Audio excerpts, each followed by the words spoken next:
Gary DePaul with Unlabeled Leadership. Welcome to episode 111, Mark Bowers Reframes Mistakes as Lessons. Here's a shout out to listeners from the cities of Wartburg, Tennessee, Lyman, South Carolina, Pottstown, Pennsylvania, and Wyoming, Minnesota. With that, let's get started. I've known Mark for a number of years. We connected several times through an association called the International Society for Performance Improvement, or ISPI. He continues to volunteer there, and he is the founder and executive director of another organization called the Professional Development Consortium of Hampton Roads, or PDCHR. There, he provides free and low-cost leadership education for association boards to help them with their membership and developing and growing their organizations. Mark has spent more than 30 years in leadership and management, whether it's through government, business, or information technology. He has 20 years of service with the Navy as a submarine officer. When he left the corporate workforce, he established a business called Lighthouse One to leverage his passions around strategic planning, coaching, performance improvement, all to benefit mission-focused organizations. If you're on a board of a nonprofit association and you're looking to strengthen how your board leads, talk to Mark. Part 1, Word Cloud Insights. If you've listened to enough episodes of Unlabeled Leadership, at one point or another you would have heard me say, leadership is not about you. It's about other people and what you can do to help them mature and develop mentally and morally. In this story, Mark talks about a realization that he discovered about himself. Here's Mark to explain.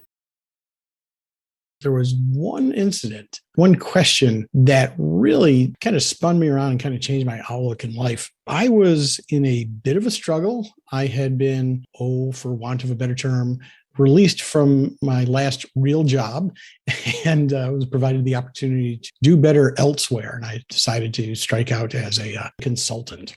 One of the things that I found was a real struggle for me was, how do I describe myself? Well, what is it I especially care about? Or what is it I think I bring to the table? What is it I do? And if you're listening very carefully, you'll notice I use the word I an awful lot there. It was a business coach I was working with asked me this great question: what do your favorite people value about you? And it could be, customers or partners, co-creators, teammates, or whatever. It was such an eye-opening moment for me in terms of I should stop thinking about myself in my own terms, or I should at least add to that and realize that it's not about me, it's about them, whoever that mysterious them is. What I did with that was I surveyed, and again, the suggestion continued a little bit. It says, go do your own little 360 survey.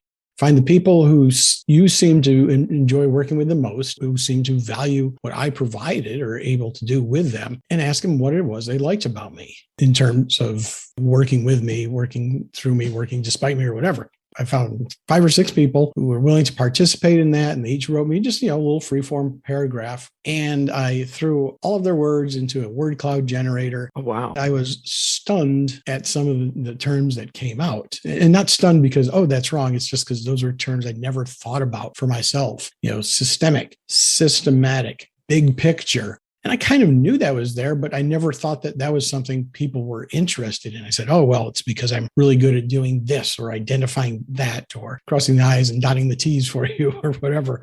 In the moment, it was very helpful in terms of, now this is how I can sort of help define myself and even perhaps market myself.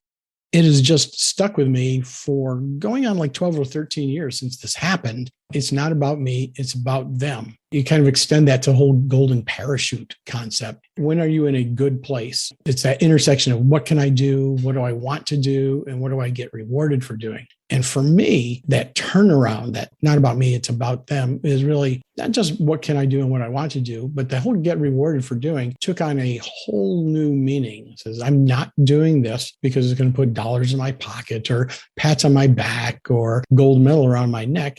It's because it really illuminated that being of service to others was more important to me, I think, than I realized. And I was also more successful at it than I realized. So yeah, that was an absolute killer moment for me. The whole concept of it's about other people, it's not about you, is quintessential to what leadership is about.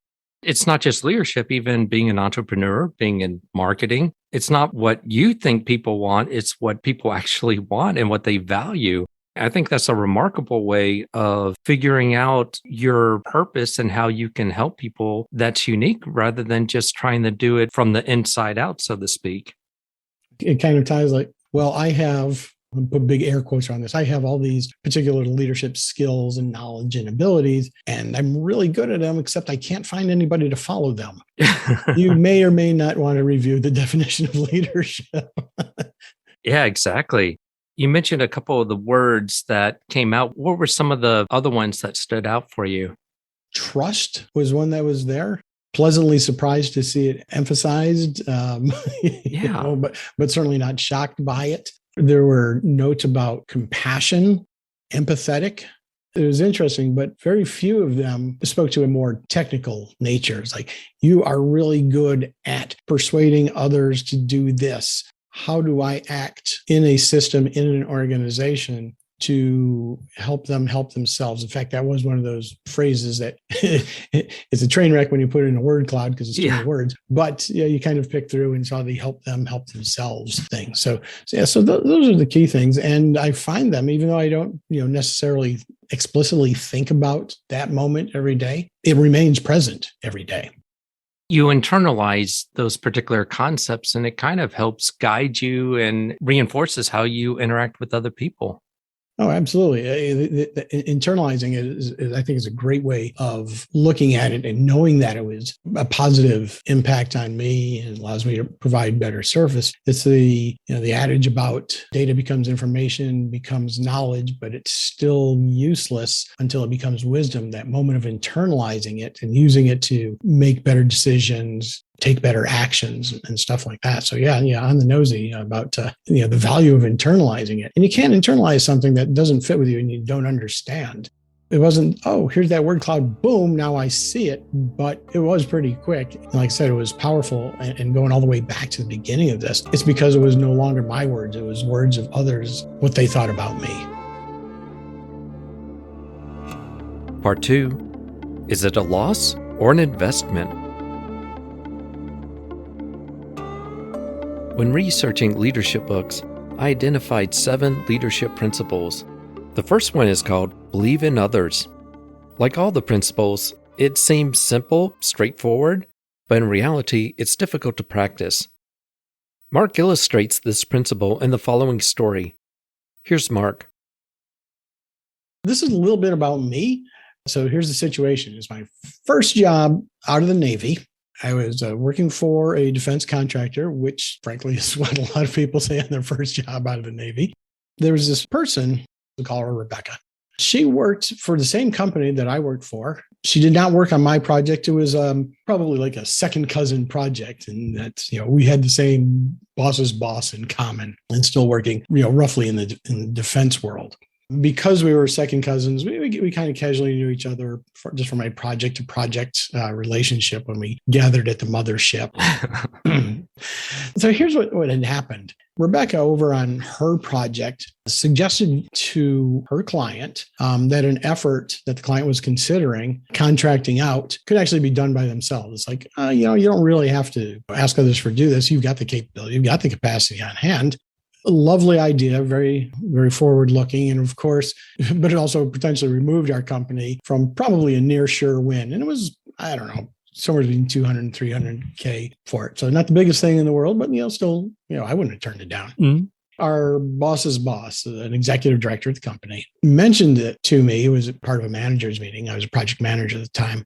So he mentioned that and also said that the intention was to let her go for this grievous $250,000 error. I thought about it really hard and, I thought about any number of mistakes I made along the way, my own path. I offered to take her on to my project. I mean, she became, from the company's perspective, pretty much persona non grata in general, but specifically, can't be with this client anymore because you're too close to him or whatever the reasoning was. I said, I'll take her on board And here's the condition. Stop looking at that $250,000 as a loss because it wasn't a loss. It wasn't even to the point of sunk cost. Yeah. But take a look at it as an investment. Look at this. It's like you just spent $250,000 on this employee. You're nuts if you don't think she learned a lesson from this. Yeah, so she came over, worked for me. And again, this was some time ago, probably 17 or 18 years ago. Absolutely. One of my best and most loyal coworkers, super track record, surprisingly enough, promotion in that company, so continuing in that particular field today, albeit elsewhere. I had mentioned earlier that it's not necessarily all about me, but I like the fact that she still calls me out as her best boss ever. And like I said, it's like 15, 16 odd years ago. That's an interesting thing to share is one mistake in most of the jobs. There's an opportunity, I think, to look at that as an investment you make it in the person rather than a pseudo criminal offense. Yeah. Obviously, not all of them fall in that case, but if you're willing to take a moment to, soothe your own ruffled feathers and wipe the tears out of your eyes, okay, this was not the end of the world. What can we do with this? Turn that horrible, horrible moment, again with air quotes, how do we turn that into an opportunity for all involved, for the individual, for the company, even for the clients in this particular case? I thought that was pretty cool anyways. Yeah, I've heard of similar things. When I was at an audit firm, one of the partners lost $1 million or went $1 million over budget and nothing happened. A friend of mine said to the managing partner, said, if someone goes over budget by $1 million and they're not fired, what does it take to get fired? The managing partner said, just sort of like what you were saying, that this was probably the best $1 million investment that the firm has made with this person. The way you would get fired is doing something unethical, right, or illegal. I like the approach of reframing and helping other people reframe that when something goes wrong, to look at it as an opportunity for growth. And chances are that person, if it was a serious mistake, but not an unethical one, is going to be a fantastic employee and won't make that mistake again. All right. If the mistake happens again, now you've got 2 data points you can probably draw a line through. But just one, like I said, that's an investment. What I particularly like about this, and again, at the risk of patting myself on the back, was, in hindsight, an interesting example of management from the middle or leading from the middle. Yeah. Because I was certainly in no particular position of authority. And, this is my first time in the corporate world and taking on a decision or near decision 2 levels up. I don't think I was necessarily thought it through to the detail at that time. But in hindsight, as we, continue the trek and looking at and participating in the whole leadership management spectrum, leadership is not necessarily, just the soul or souls at the top. It exists throughout. And I'm sure probably half of your guests have pointed that out as well. Part 3, where to go to learn about leadership. There are several ways that you can learn about leadership. You can take a course, listen to a lecture, hear a podcast even like this one, or you could read one of the 36,000 books published every year on leadership, give or take maybe a few thousand. As far as books go, Mark offers some advice that's a little bit different than what you might expect. Here's Mark to explain. So, Gary, I'm not sure you're going to love my first piece of advice or my first thoughts on, how to lead smarter, not harder. So here we go. Read something other than leadership books. There are plenty out there. I have bookshelves chock full of leadership for dummies and how to be a taller leader and how to be a more handsome leader and how to be a more effective leader, and some bad, some pretty good. Yeah. But I think we really need to read something else. I grabbed 3 books that on the surface have absolutely nothing to do with leadership, but I think they're really good for expanding my mind when I think about organizational or systemic or any other type of leadership. These are not endorsements. Oh, they absolutely are, by the way, because I just love them. But these are 3 random books I grabbed off of my nearest bookshelf.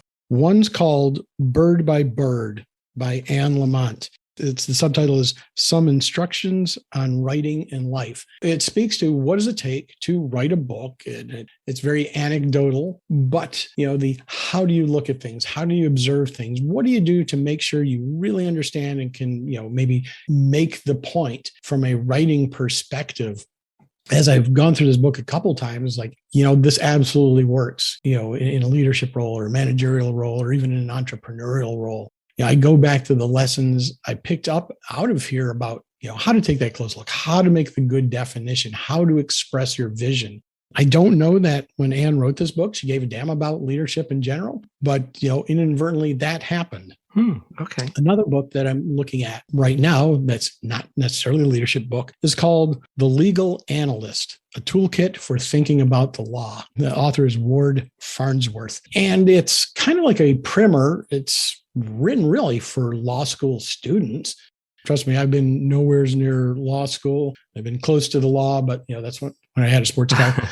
But what I love about this is talks about the principles behind the law and ways of thinking about it, and kind of lays a groundwork to understand the complexity of it. And again, as I go through this, it's an intellectual joy because I don't really know any of this stuff, but this is pretty cool. But inevitably creeps in is how does this translate to my role now as a social entrepreneur? How do I look at this? How do we look at, there's two sides to the story, but maybe if we looked at it as if everybody were on the same side, it's wow, I would have never thought about that. And I probably would not have tripped across that, concept in a strict leadership role or rather a strict leadership book.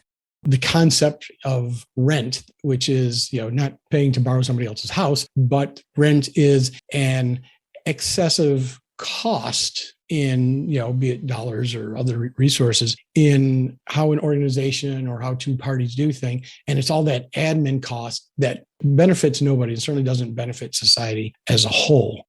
I wouldn't expect to find anything useful here overtly for leadership, but by golly, there's stuff in there.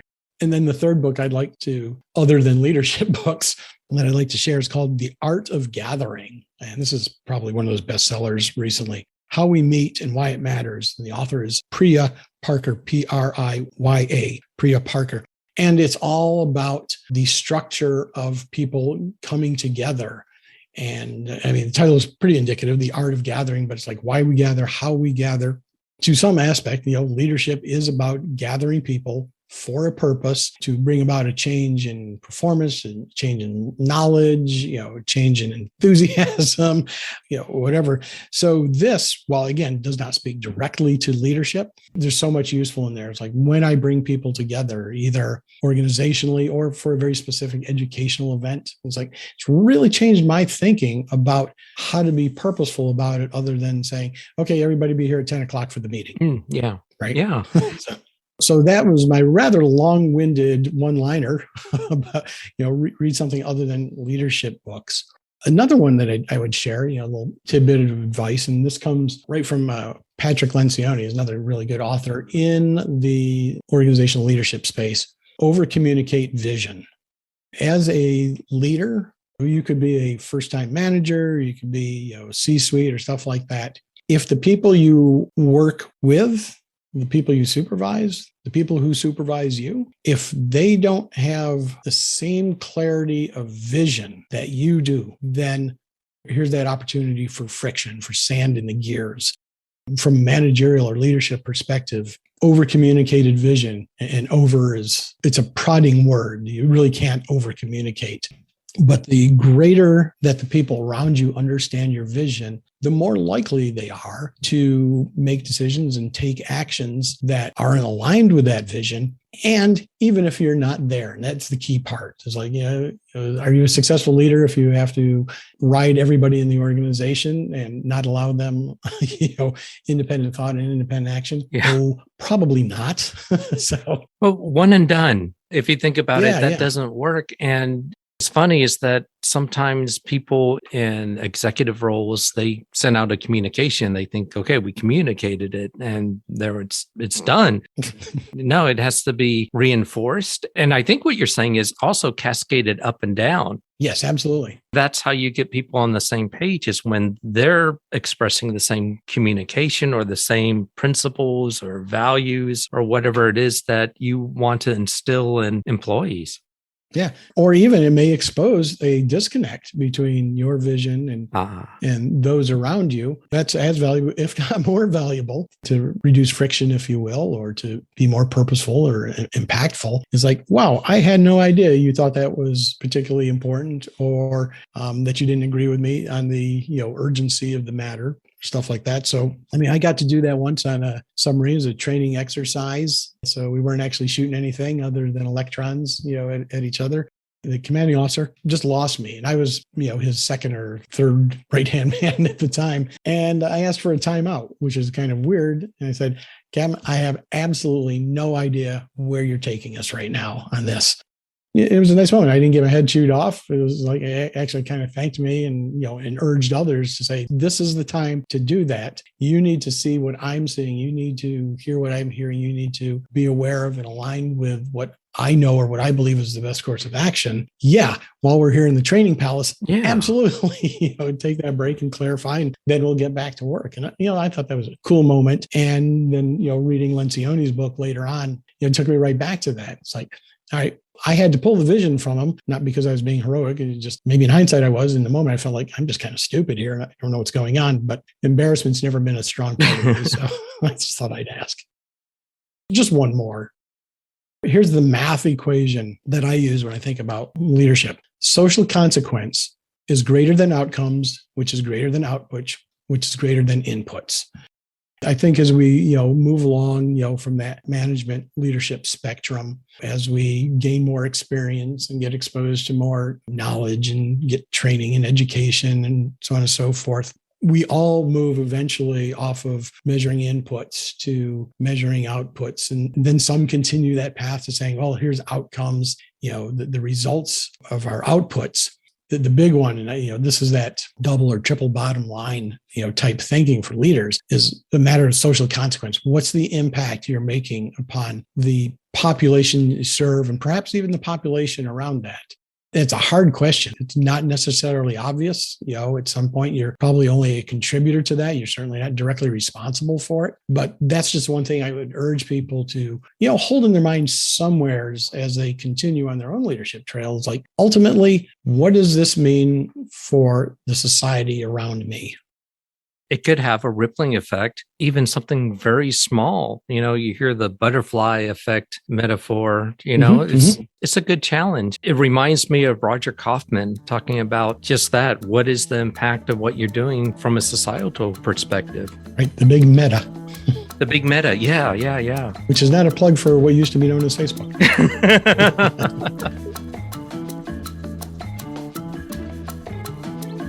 My thanks to Mark Bowers.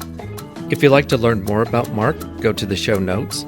And if you have a question or comment, go to unlabelledarship.com, find the message icon, click it, and leave a voicemail for up to 1 minute. I'd like to thank those who contribute to the show. Your contributions makes a difference because this is an all-volunteer service. I'd like to thank you for listening. This is Gary DePaul. Until next time, lead on.